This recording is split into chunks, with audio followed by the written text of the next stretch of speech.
Number తీసుకొని మీకు call చేస్తాను, ఏమైనా లాంగ్ డిస్టెన్స్ రైడ్స్ ఉంటే మీరు వచ్చి డ్రాప్ చేయగలరా అని అడిగారు. నేను సరే అని చెప్పాను. నేను జస్ట్ పార్ట్ టైం అని చెప్పలేదు. సో ఇలా కన్వర్జేషన్ అయితే జరిగింది.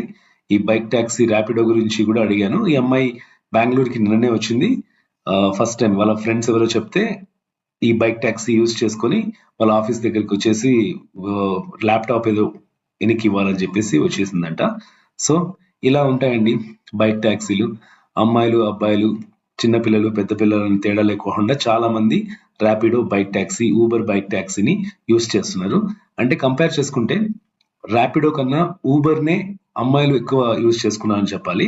ఎందుకంటే మాక్సిమం నాకు ర్యాపిడో కన్నా ఊబర్ లోనే అమ్మాయిలు ఎక్కువ మంది ఎక్కడం అంటే బైక్ టాక్సీ యూజ్ చేసుకోవడం నేను గమనించాను అనమాట.